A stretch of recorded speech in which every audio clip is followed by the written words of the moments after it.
गंदे पानी से गंदा कपड़ा साफ होने वाला नहीं है। स्वच्छ जल चाहिए, तब तुम्हारा कपड़ा साफ होगा।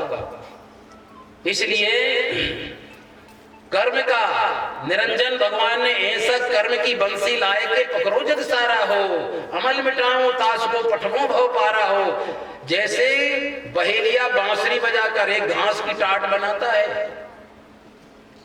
घास की टाट बनाता है, टाट जानते हैं ना, पर्दा एक प्रकार का घास का, और वो धनुष बाण लेकर के टाट में एक 6 होल रखता है और बांसुरी बजाता है। तो मिर्गा नाद का बड़ा प्रेमी होता है, जैसे सर्प प्रेमी होता है।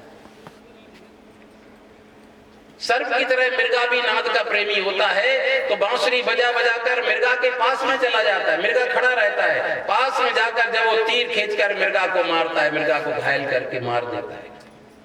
साहब ने इसके प्रमाण चुन चुन के दिए। मिर्गा अनाद शब्द का भेदी, शब्द सुनन को जाई, शब्द सुनत मिर्गा प्राण दान दे, तनक न मन में डराई।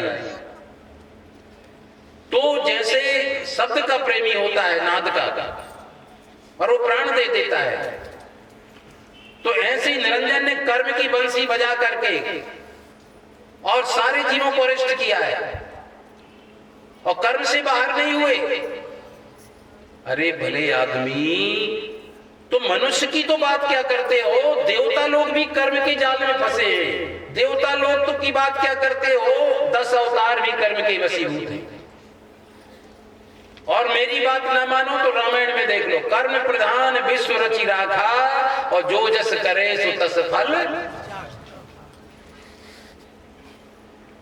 कर्म प्रधान बना करके सारे संसार को अरेस्ट कर लिया निरंजन ने। ऐसा करोगे तो ऐसा फल मिलेगा, ऐसा करोगे तो वैसा फल मिलेगा, पुण्य करोगे तो स्वर्ग वैकुंठ मिलेगा, पाप करोगे तो नरक मिलेगा, 84 मिले जाओ। ये कहानी नहीं, भारतीय अनुसंधान, भारतीय धर्म विज्ञान कहता है पुनर्जन्म होता है। शंकराचार्य का वेदांत कहता है पुनर्जन्म होता है।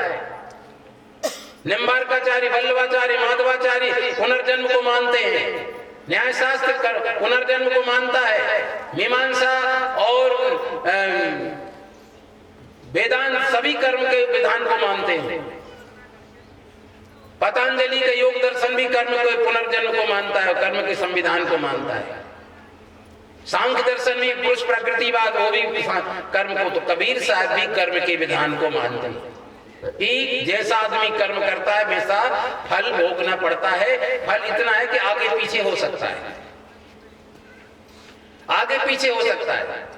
हमने एक कल उदाहरण बताया था, याद है ना, बड़े भाई और छोटे भाई का। बड़े भाई की नीयत खराब हो गई छोटे भाई की प्रति, वो अस्वस्थ हो गया, उसने इलाज नहीं कराया, वो चल बसा। और बड़े भाई को उनके दोनों, अगर बड़ा होगा व्यवसाय ठीक रहेगा तो हमें हिस्सा देना पड़ेगा। उसके मन में थोड़ा पाप आ गया, अब वो चला गया दुनिया से। अब फिर वही कि उसी के यहाँ छोटा बेटा बन के आ गया। छोटा बेटा बन के आया, बीमार पड़ गया बचपन से ही। 4-5 साल में उसने पूरा जितना हिस्सा था उतना खर्च हो गया। आखिरी में पानी का दन पानी में, नाक कटी बेईमानी में। पूरा हिस्सा उसकी दवाइयों में। तो भाई को देखो उसे कपट किया और अपना बेटा जान के उसने